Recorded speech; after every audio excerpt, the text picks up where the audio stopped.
હરી, તમે મારામાં પ્રાણ પૂર્યા. તમારી ભક્તિએ તમારામાં પ્રાણ પૂર્યા છે. શિવાય તમને ઝેર આપતી વખતે પૂછ્યું હતું, તમારો હરિ તમારી સામે હોય તો શું કરો? અને કાંઈ પણ વિચાર્યા વગર તમે જળ પી લીધું હતું. આટલી બધી શ્રદ્ધા મારા પર. તમારી ભક્તિના પ્રતાપે મને એટલું તો સમજાય જ ગયું છે કે તમારું નામ પડે તો વિષ પણ અમૃત થઈ જાય. ભગવાન ક્યારેય પોતાના ભક્તોને નોંધારા નથી છોડતા. ભક્તનું કર્મ છે ભગવાનની ભક્તિ કરવી. હું મારા કર્મમાં શ્રદ્ધા રાખું છું અને તમે જ કહ્યું છે ને, કર્મ કરતો જા, ફળની ચિંતા ન કરીશ. તમારી આ જ ભક્તિના લીધે તમારા પર સ્નેહ પણ છે અને હેત પણ. મારા ભક્તને મારા માટે આવી અતૂટ શ્રદ્ધા હોય તો શું હું એને અકાળે મૃત્યુ પામવા દઉં? અને સાચું કહું તો આમાં મારું પણ સ્વાર્થ છે. તમારા જેવી જ ભક્તિ અને શ્રદ્ધા તમે લોકોમાં જગાડશો એના માટે પણ તમારે જીવવાનું જ છે. તમારા ભજન, ભક્તિ અને શબ્દો થકી આ જૂનાગઢ સાથેનું ઋણ પૂરું કરવાનું છે. જ્યાં સુધી આ ઋણ પૂરું નહીં થાય ત્યાં સુધી તમારા પ્રાણ નહીં જાય. તમારો આ ભક્ત સદાકાળ તમારી આજ્ઞાનું પાલન કરતો રહેશે પ્રભુ. આ જગતમાં જે કોઈ તમારામાં આવી અતૂટ શ્રદ્ધા રાખશે, તમે હંમેશા એની વહારે આવશો, મને એની પૂરેપૂરી ખાતરી છે. હું મારું જૂનાગઢનું ઋણ જરૂર ચૂકતે કરીશ. મારા હરિની આકલ થાય તો મારે તો હાજર રહેવાનું જ હોય. લોકોને ધનજી દાદા દેખાયા એ પણ મારી લીલા જ હતી. એમની આત્માની શાંતિ માટે તમારે ભજન ગાવાનું છે. ભલે, જે તમે ગવડાવો એ. પણ પ્રભુ, મારા મનમાં એક પ્રશ્ન છે. લોકોને પણ એ પ્રશ્ન થશે. તમારી આજ્ઞા હોય તો પૂછું. છો? હું મૃત અવસ્થામાં જતો રહ્યો હતો, ત્યાંથી જીવિત પાછો કેવી રીતે આવ્યો એ વિશે લોકોને શું કહીશ? સત્ય. પણ કોઈ નહીં માને કે હું ખાડામાં દટાઈ ગયો હતો અને ત્યાંથી જીવિત પાછો આવ્યો છું. અને શિવાભાઈએ મને વિષ પણ આપ્યું હતું. એમના નજીકના લોકોને તો ખબર જ હશે કે મને વિષ આપવામાં આવ્યું હતું. તમે જ કહેતા હતા ને કે માણસ માણસમાં પ્રાણ ના મૂકી શકે. એ કામ તો ઈશ્વર જ કરી શકે. જો માણસ આ કામ કરવા લાગે તો કોઈ ઈશ્વરની પૂજા કરે જ નહીં. આ જે સત્ય છે એ જ તમારે લોકોને કહેવાનું છે.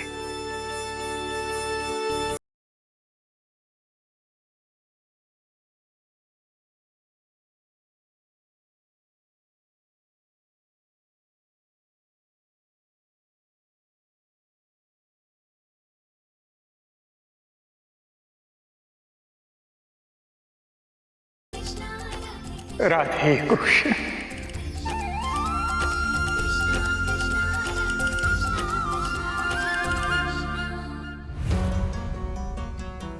પણ મારી આ હરિ પ્રત્યેની શ્રદ્ધાને લોકો અંધશ્રદ્ધા માની બેસશે તો?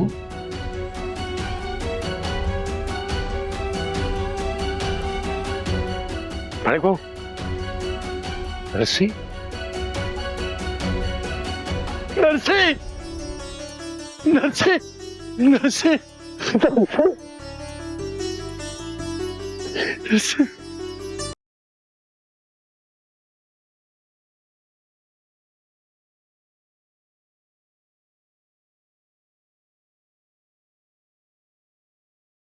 મારા પ્રત્યેની ચિંતા તમારી આંખોમાં દેખાય છે. મને કઈ નથી થયું માણેક. ક્યાં હતા? આખું ગામ શોધી વળ્યા તમને. આ તો તરવેડીએ અમને કહ્યું કે શિવા સમાધિની જગ્યાએ કાન માંડીને બેઠો હતો, એટલે અમને શંકા ગઈ. પર્વત કાકા, તમે પહેલેથી જે કહી રહ્યા હતા એ જ સાચું હતું. પણ પર્વત કાકાએ તો ઘણી બધી વાતો કહી હતી. તમે કયા સત્યની વાત કરી રહ્યા છો? એ જ કે શિવાભાઈ ક્યારેય મર્યા જ નહોતા, જીવતા હતા. અને મેં જે આ જળ પીવડાવ્યું ને એમાં મેં ઝેર ઉમેર્યું છે.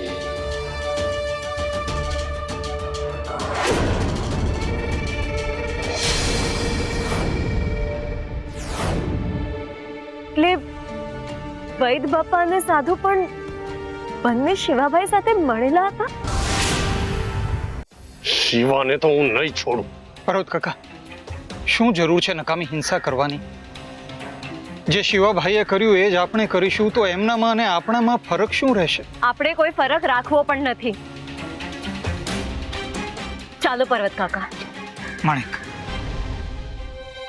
હું સમજુ છું તમે આટલા દિવસો કેવી તકલીફમાં કાઢ્યા હશે, પણ શું તમે ભોગવેલી તકલીફનું સાટું વાળવા માટે આપણે એમની સાથે હિંસા કરવાની? પણ માણેક, તમે સમજો છો અને તમે અનુભવ્યું પણ છે કે જે માણસમાં માણસાઈ નથી હોતી એ જ હિંસા કરતા હોય છે.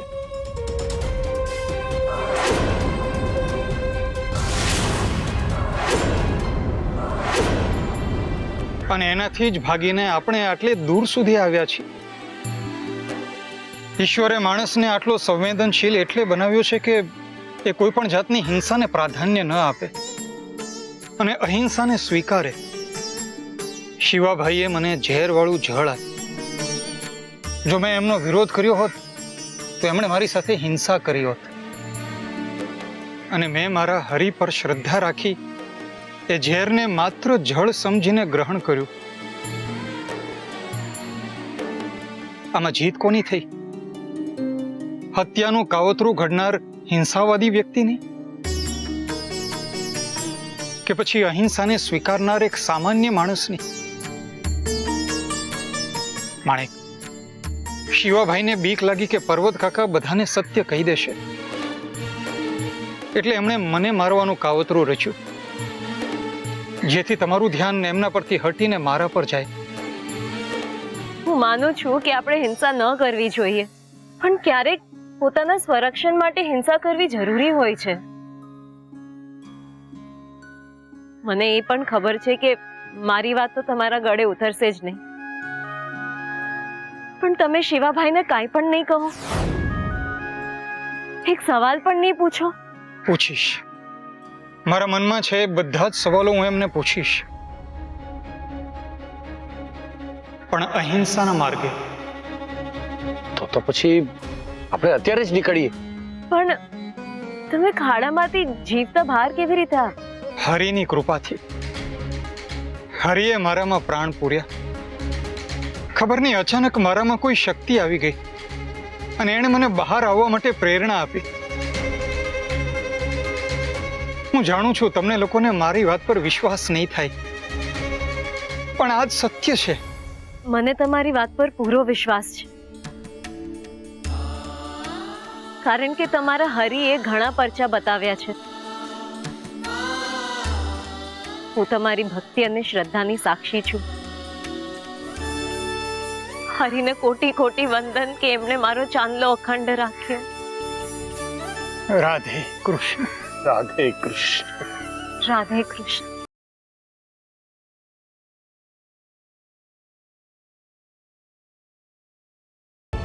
શિવા!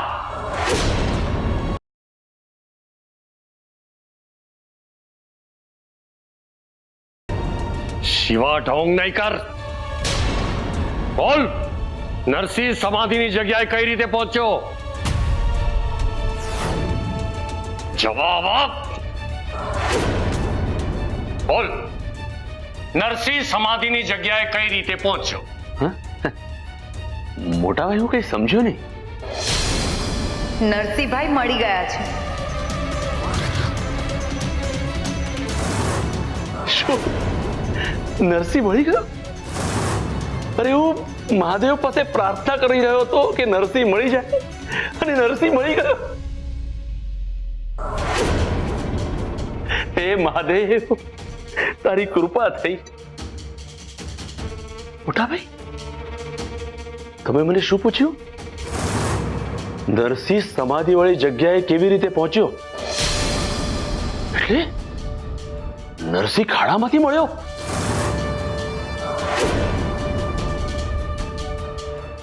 તો પછી એના પ્રાણ?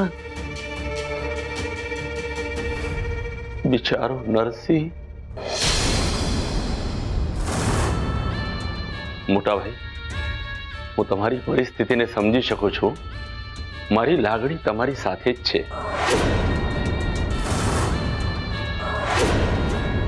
માણેક, મારી લાગણી તમારી પણ સાથે છે.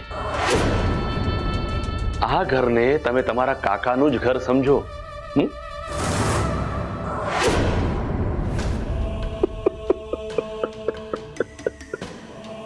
મોટા ભાઈ, આપણો ભત્રીજો, આપણો જેની સાથે લોહીનો સંબંધ હતો એવો નરસિંહ આપણને છોડીને જતો રહ્યો. શિવા, તને કેવી રીતે ખબર કે નરસિંહ મૃત અવસ્થામાં મળ્યો છે?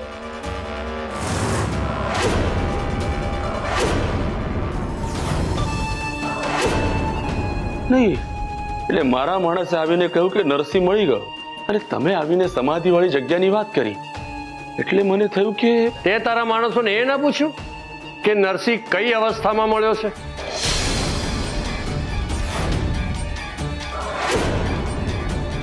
નરસિંહ!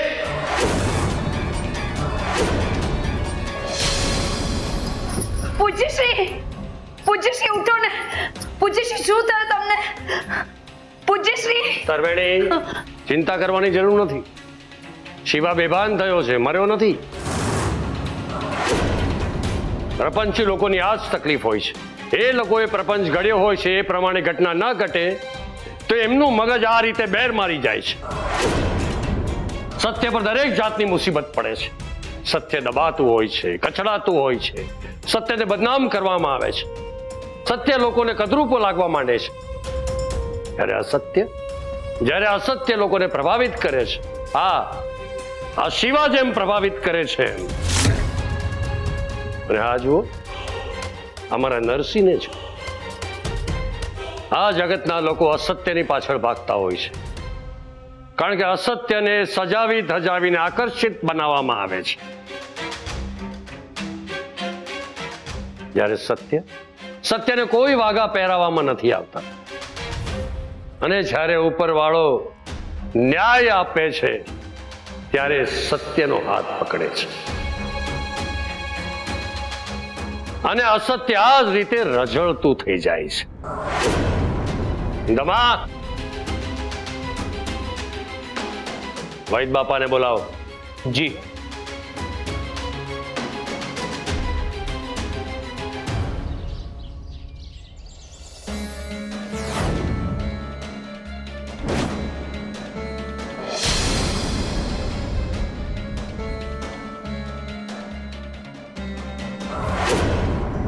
વૈદ બાપા, કરમની કઠણાઈ આને કહેવાય. નરસિંહ માટીમાં દટાયેલો હતો અને તમારા પૂજ્ય શ્રી હરતા ફરતા હતા, તેમ છતાં તકલીફ પૂજ્યશ્રીને પડી, નરસિંહને નહીં.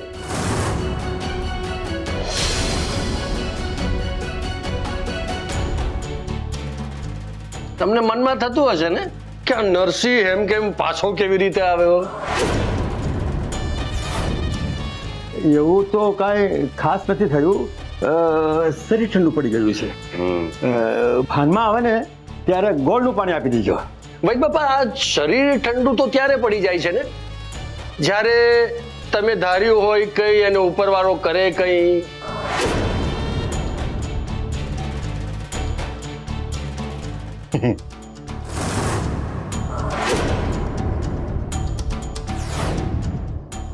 હાલો હું જાઉં. જઈએ ને આપણે. આવો બહાર અલગ મલક ની વાતો કરીએ. આવો વૈદ બાપા, આવો. ચા, અરે ચાલો ચાલો, આવો.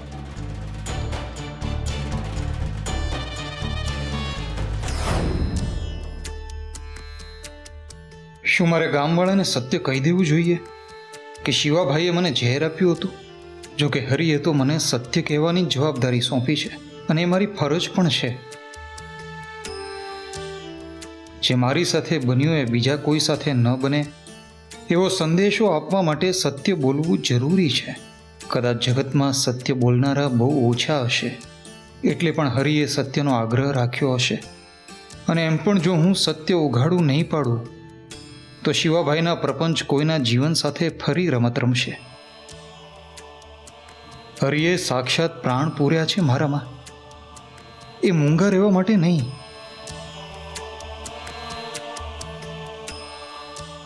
પણ શિવાભાઈ જેવા પ્રપંચી લોકોને ઉઘાડા પાડવા માટે. હું લોકો સામે સત્ય મૂકું એ પહેલા શિવાભાઈ સાથે વાત કરી એમને સાચે સાચું બોલવાની એક તક આપું તો.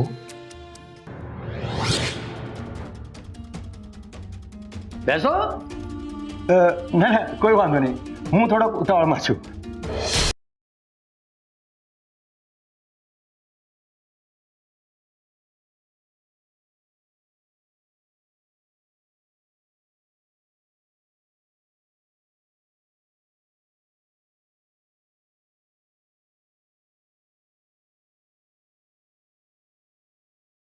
અરે તમે તો આટલા બધા ડરી ગયા. અરે પરસેવો થઈ ગયો. તમને ખબર છે આ શિવાને પણ આમ જ પરસેવો થઈ ગયેલો. પરસેવો તો ધબાક કરીને પડ્યો ને બેભાન થઈ ગયા. વૈદ બાપા, મને એમ કહો કે આ નરસિંહને જોઈને તમે ખુશ નથી? ના ના ના ના, તમારા ચહેરા પર તો ખુશી દેખાતી નથી.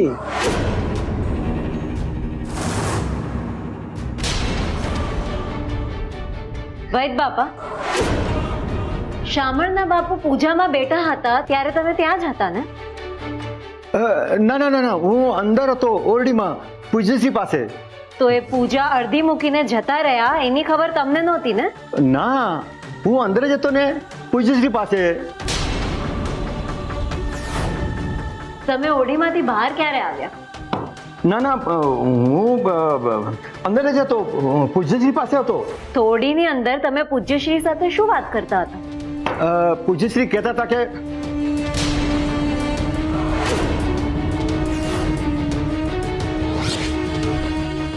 શું કહેતા હતા? બોલો, શું કહેતા હતા તમારા પૂજ્ય શ્રી? શું કહેતા હતા? બોલો બોલો બોલો બોલો બોલો બોલો બોલો. પૂજ્ય શ્રી શું કહેતા હતા? વૈદ બાપા, શું કહેતા હતા? પૂજ્યશ્રી કાંઈ નહોતું શકતા, કારણ કે એમના શરીરમાં પ્રાણ નહોતા ને, એટલે તો પૂજા રાખી હતી. હા, નહીં? પ્રાણ ન હોય એ માણસ તો હલન ચલન ન કરી શકે, બોલી ન શકે, ફળ ખાઈ ન શકે, પાણીમાં ઝેર નાખી ન શકે. હે ને?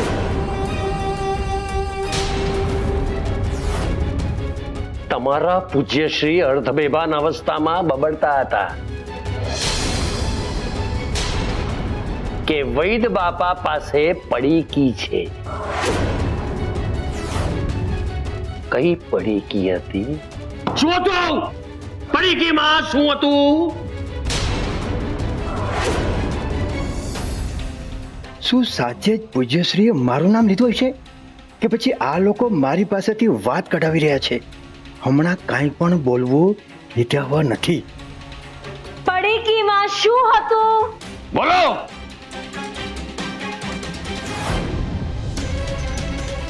શું હતું?